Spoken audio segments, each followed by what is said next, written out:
Titah minyak tangku Bosa ke-15 Insinyur Haji Joni ZA MSI pada cara menjelang Tuanku Besar Hari Raya Idul Fitri 1443 2022.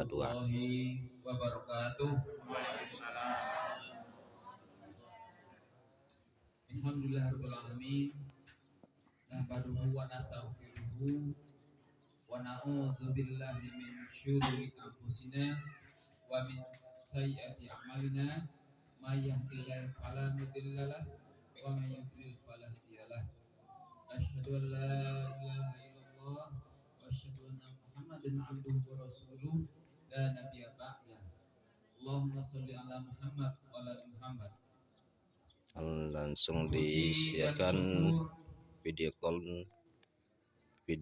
konferensi dengan Sekolah Tinggi Istiqbah Jambi. Kata ungkapan yang paling tepat adalah tentu bersyukur kepada Allah Subhanahu wa taala. Itulah ungkapan yang tepat pada saat ini yang kita ucapkan, sampaikan bersama. Yang kami hormati Bapak Camat yang kebetulan hari ini nggak bisa datang. Camat kita memang ada yang ada sektor kayaknya keluar kota.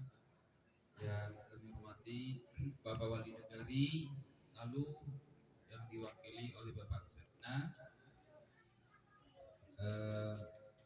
Bamus kayaknya belum datang, kedatangan hari ini. Kemudian anak Baduo, kemanakan Baduo, kemanakan kami Ninyak Mamak, Gadiang Balalai, Sana Garitalu, serta para undangan yang hadir pada saat ini. Kok kete indah disabut gala, kok kete indah disabut namo, kok gadang indah diimbau gala. Mohon maklum kanan basamu, maaf diminta banyak-banyak.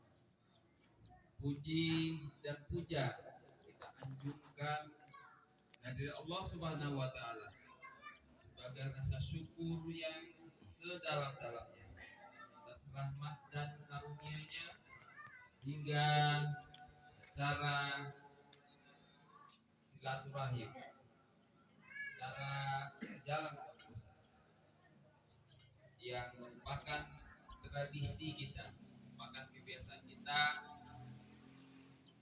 tahun ini 1443 Hijriah bisa kita laksanakan dengan baik sesuai dengan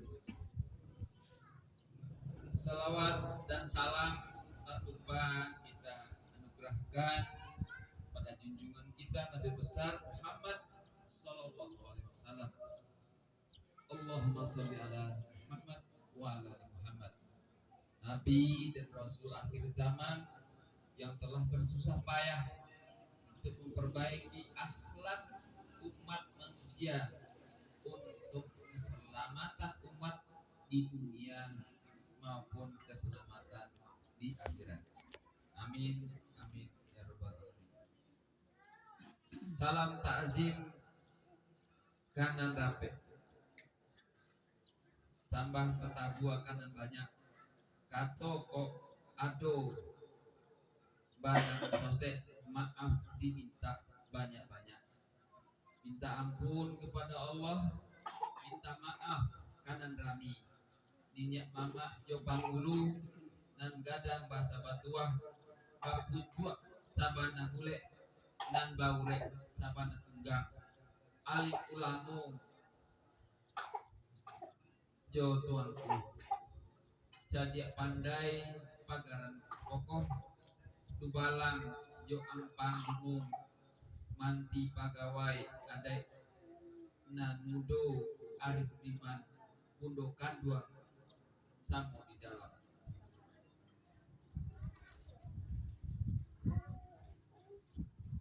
sebagai kegiatan rutin kita pada setiap bulan Syawal setiap tahunnya kita melaksanakan kegiatan silaturahmi atau yang sudah kita kenal dengan disebut dengan adat menjalan pembungkusan.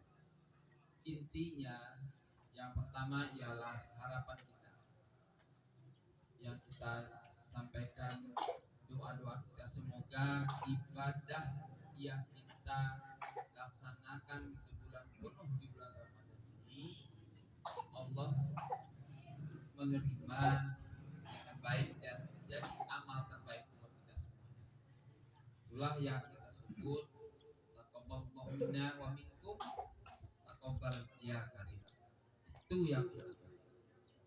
Kemudian setelah itu tentu setelah kita melaksanakan puasa Ramadan sebulan penuh, kita kembali ke bulan Syawal yang sehari ini kita berbuka, sehari ini kita puasa dan sorenya berbuka.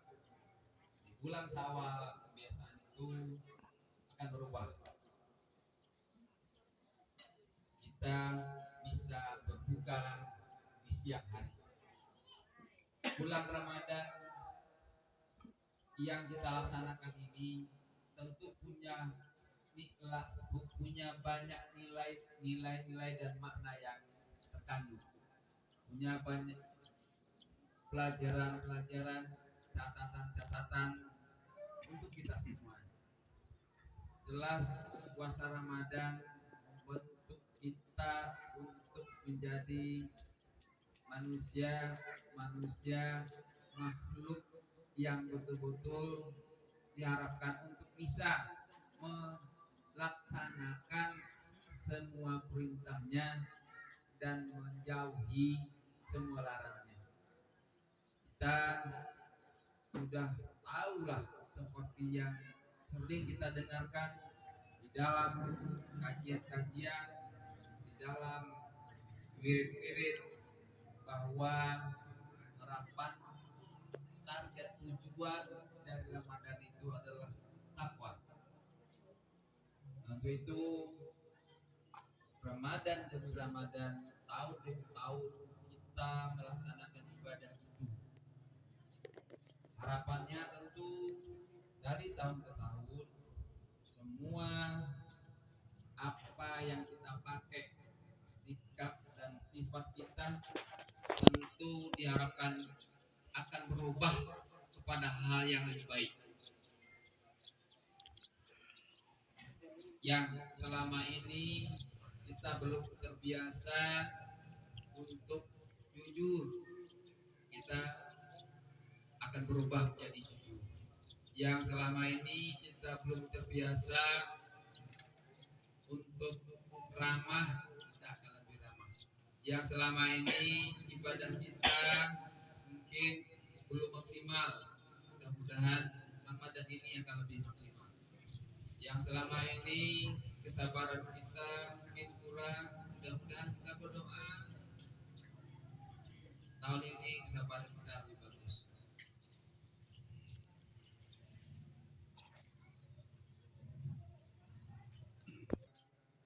Kita laksanakan penuh dengan makna dan hikmah yang tinggi. Untuk itu pada kita semuanya yang hadir pada kesempatan ini ada beberapa hal yang perlu disampaikan. Yang pertama ialah kita berharap untuk kita bisa sama-sama mengembalikan nilai-nilai adab yang Daya man pulsa din. Lama na din.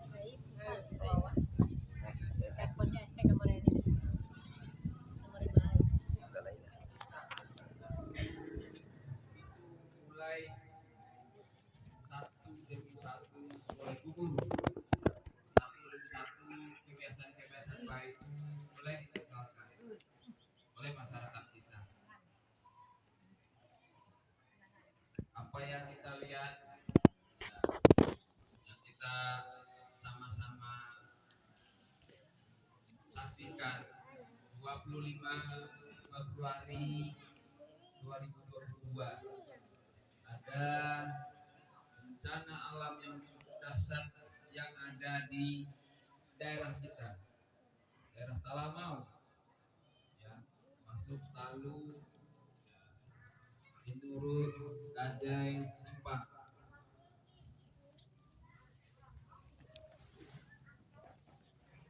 Kejadian-kejadian ini tentu tidak kosong nilainya. Banyak hal-hal yang perlu kita renungkan dan pertimbangkan, yang setidak-tidaknya akan jadi pelajaran bagi kita, akan jadi peringatan bagi kita apa yang salah, apa yang betul, bagaimana tatanan hidup kita di masyarakat, apakah sudah benar, apakah sudah sesuai dengan norma-norma agama kita, apakah adat kita juga sudah bisa kita pakai dengan sebaik-baiknya. Karena antara agama dan adat tentu tidak bisa dipisahkan. Kita sama-sama tahu yang sudah adat basani syarat basani kita bunuh itu sudah harga mati. Jadi kalau kita memegang teguh adat yang berdasar agama itu sama sekali tidak ada larangan, tidak ada nilai-nilai adat kita yang bertentangan dengan nilai agama kita. Karena memang basisnya, asasnya, dasarnya dari syara itu sendiri. Ini jadi sejalan agama dan adat itu adalah sejalan. Kalau kita pengen menjadi masyarakat yang lebih baik, jadi seorang insan yang lebih baik, tentu seyogyanya sebaiknya kita melaksanakan semua tuntunan agama kita, menjauhi semua larangannya, kemudian adat yang kita pegang teguh itu tentu tidak kita sia-siakan.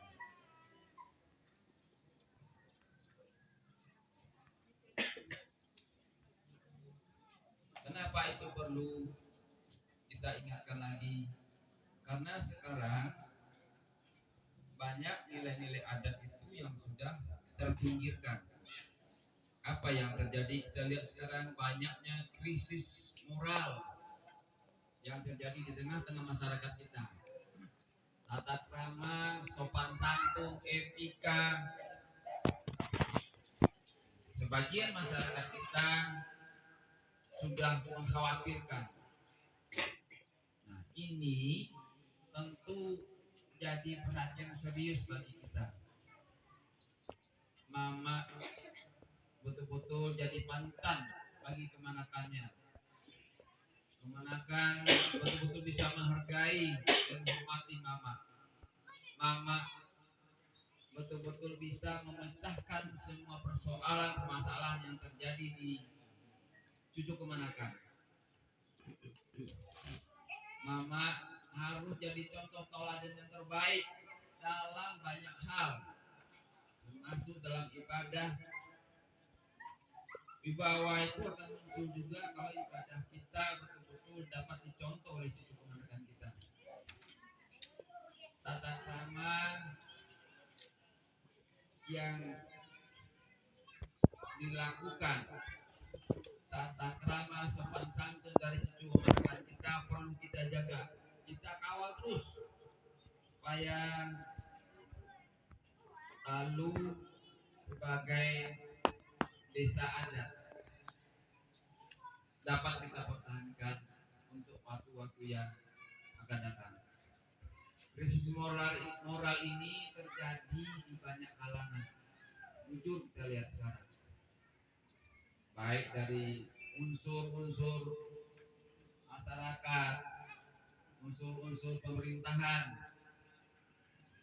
Jujur kita lihat, moral ini kadang-kadang masih sebagian terpinggirkan. Gak malu-malu. Kita lihat di TV, habis korupsi ketawa-ketawa di TV. Gak punya rasa malu. Malu itu sudah hilang. Ya, sudah pakai jaket oranye di kiri, kemudian sempat ketawa. Itulah nilai moral-moral yang sudah terpinggirkan. Itu.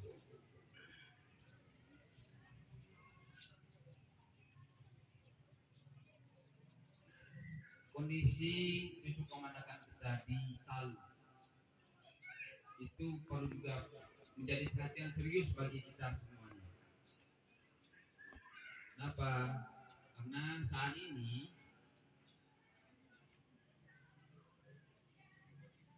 informasi yang kita terima ya, dari lapas Palu, 80% penghuni lapas itu adalah kasus narkoba. Ya, 80% isi lapas itu kasus narkoba. Artinya itu ranking tertinggi. Siapa yang korban narkoba ini kalau bukan anak-anak dan keponakan kita semuanya?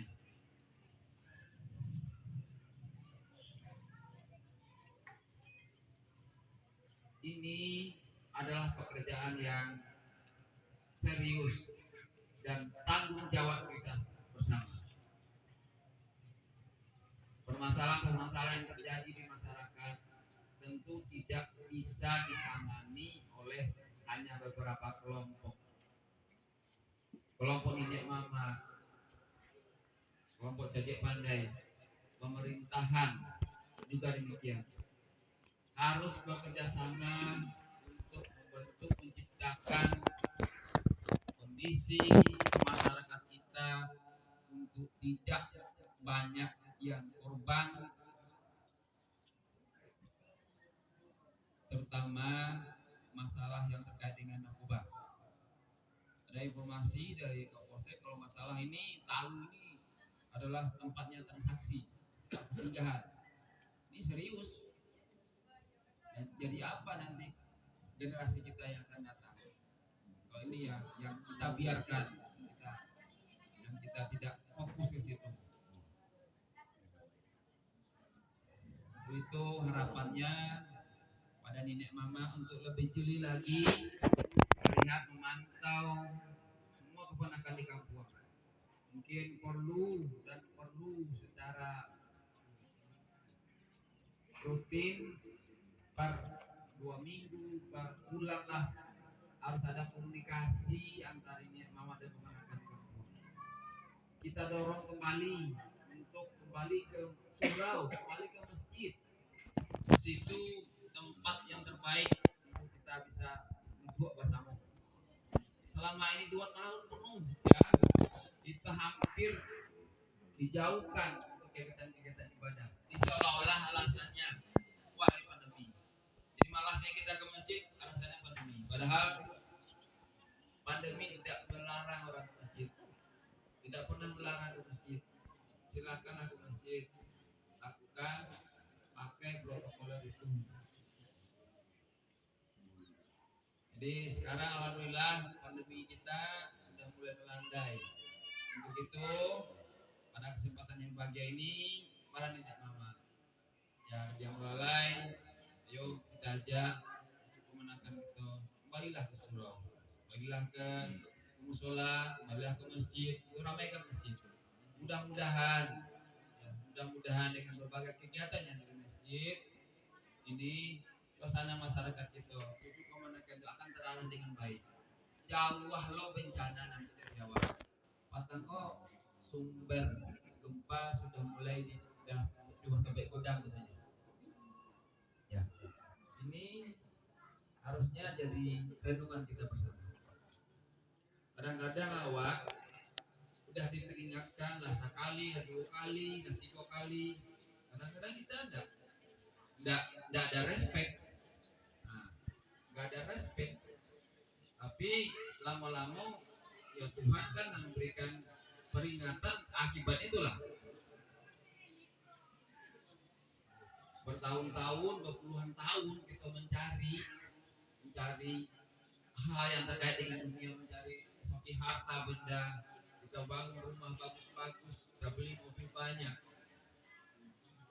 rumah yang dibangun sekian tahun dengan sekian ratus juta bisa amblas hanya dalam beberapa menit. Ya, kita lihat di Subang. Apa maknanya ini? Kalau Allah berkehendak udah nggak bisa kita diperingatkan. Kalau udah nggak mempan juga apa yang disampaikan dalam kajian-kajian ulama-ulama kita yang disampaikan di masjid, pengajian itu sudah tidak menjadi perhatian lagi bagi kita, ya mungkin Allah akan menegur kita.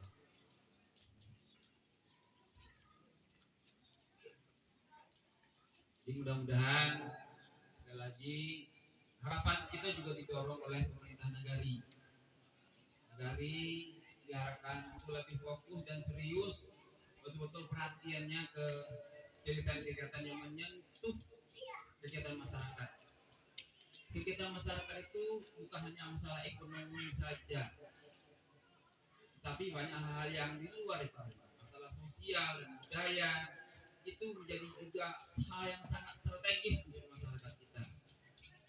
Memang kita lihat terus terang akhir-akhir ini pejabat kita di tingkat negari belum ada yang definitif, semuanya rata-rata PJ sampai sekarang.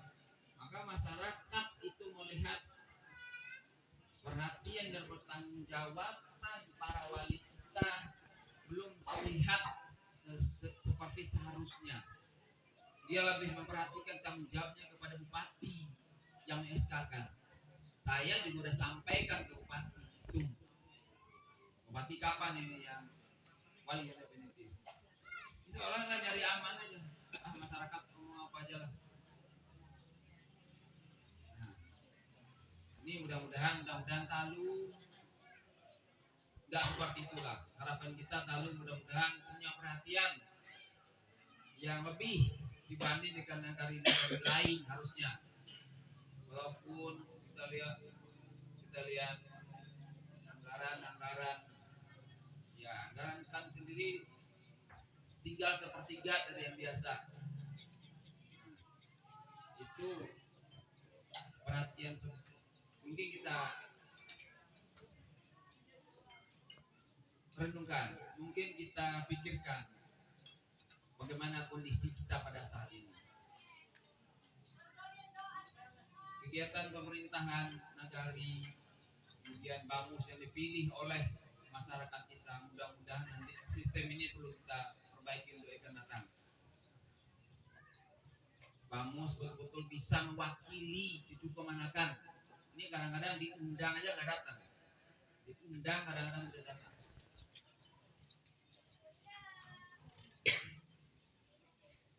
Nah, mudah-mudahan nanti kita bersama-sama bisa untuk memperbaiki hal yang asalnya tungku tiga sajarangan tali tiga sapiling itu betul-betul bukan hanya sekedar simbolis, bukan hanya sekedar ungkapan-ungkapan yang kita sebut dengan indah, tapi pelaksanaannya belum maksimal. Makanya dengan momen ini kita berharap menutup pintu hati kita semuanya. Ingat mama Ciptomanakan, pemerintahan wali nagari Bamus. Ayo kita sama-sama fokus untuk memperbaiki kondisi cucu kemanakan kita di masyarakat. Jangan ada istilah cari aman.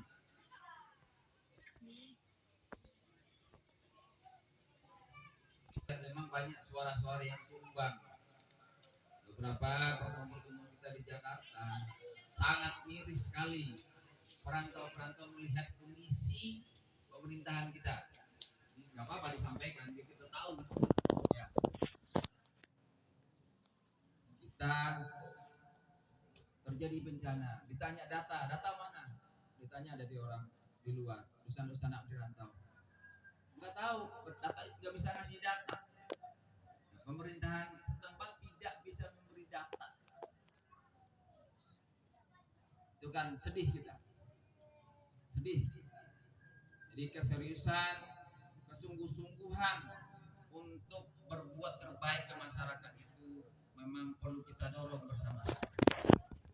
Perlu kita dorong. Ya, mudah-mudahan pelajaran ujian demi ujian sudah kita rasakan bersama. Betapa sulitnya gempa aja yang sekarang ini, tapi efeknya ke kita bukan hanya ekonomi, stres. Ya, stres tuh apa yang ini apa enggak stres? Nggak bisa tidur nyaman malam-malam. Akhirnya kita tidur di tenda. Sebagian saudara sekalian sanak kita yang disimpang dan gojek kebagian, sebagian mereka harus di tenda. Sampai saat ini sebagian masih di tenda. Coba. Ini mudah-mudahan sekali lagi pelajaran ini hikmah ini, hikmah inilah yang harus kita ambil. Ya, hikmah ini harus kita ambil betul-betul untuk waktu yang akan datang. Kita kembali ke nilai-nilai syarak yang sebenarnya. Lalu dulu terkenal dengan ya kalau bahasa ini ya, pelaksanaan kegiatan agama awak bagus. Nah, sumber awak punya sekolah tuh. Sekolah di Singojoni itu adalah sumber ulama, sumber orang tinggi pandai. Pelaksanaan ibadah didikan subuh dulu jalan. Ya, masih ingat tahun 80-an, 70-an. Demikian juga tatanan adat yang ada di kampung awak, betul-betul mama dihargai dengan luar biasa. Gunakan menghargai mama, nggak usah mama menegur berkali, gunakan bisa memahami dan patuh terhadap mamanya. Nah, inilah yang jadi PR kita semuanya. Memang bupati ini terasa semakin lama semakin berat. Mudah-mudahan dengan bersama-sama gak ada yang kau nangguwi itu kalau bersama-sama mudah-mudahan terasa ringan. Dan ini mama saya lagi kita tetapkan kuatkan yang kita urus cucu kemenakan menjadi jalan amal ibadah kita. Ini mama kan dari gaji, tapi cucu kemenakan kita harus tahu ada aturan-aturan yang terkait dengan kewajiban terhadap nenek mama. Singgung dua nenek mama, nggak usah nenek mama yang mana nyuan, kemanakannya yang harus tahu. Nah, terakhir mungkin perlu kita sampaikan kekompakan rasa silaturahmi di antara masyarakat awak. 5 tahun sekali itu biasanya rusak gara-gara pemilu. Maka pada kesempatan yang berbahagia ini untuk yang akan datang hal-hal seperti itu sudah kita rubah. Ini kebiasaan jelek.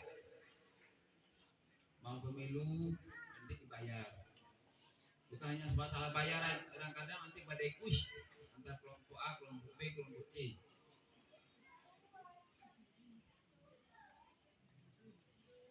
Ya, mudah-mudahan nanti hal seperti itu sudahlah kita akhiri.